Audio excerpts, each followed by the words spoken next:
భార్యని తిట్టే భర్తలు అవును. ఏమైతారనేది ఉమ్, చూద్దాం. ఉమ్, భార్యని లక్ష్మీ స్వరూపంగా చూడాలి, అది ఉమ్. అందరికీ తెలుసు. అమ్మవారి స్వరూపం. భర్తను శ్రీ మహావిష్ణు స్వరూపంగా చూడాలి, అది మనం ధర్మం పాటించవాలి అవును. చేస్తుంది.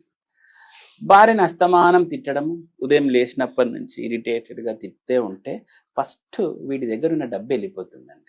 ఉమ్, ఎందుకంటే భార్య లక్ష్మి స్వరూపం కదండి, అవును. కాబట్టి ఆ ధనం అనేది వెళ్ళిపోతుంది. ఉమ్. వీడికి సుఖశాంతులు అనేవి ఉండవు. అట్లాంటివి లేకనే కదండి వీడు మళ్ళీ తాగుడు డబ్బులు బానిస ఖర్చు పెట్టి అయిపోయి డబ్బులు వచ్చేస్తాడు. ఖర్చు పెట్టి ఉమ్. పనికిమాలిన విషయాలకు అంత డబ్బులు ఖర్చు రోగాలు పెట్టి ఇంట్లో వచ్చి. వచ్చి నోటికి వచ్చినట్టు భార్యను తిట్టడం అనేది వీనికి పరిపాటి అయిపోతుంది. అవును. దీని వలన ఉన్న సిరి కూడా వెళ్ళిపోతుంది. ఆ విషయం వీడికి అర్థమయ్యేతలకే సిరి అంతా కరిగిపోయి ఉంటుంది అన్నమాట. ఉమ్, కాబట్టి భార్యను ఎప్పుడు కూడాను తిట్టకూడదు. ఉమ్, ఎంతున్నా గానీ నువ్వు ఫ్రెండ్లీగా ఆమెతో మెలగాలి తప్ప వాళ్ళ మాటలని వీళ్ళ మాటలని నీ ఆడ అదేమంటారు మీ చెల్లె లేదు అనిందని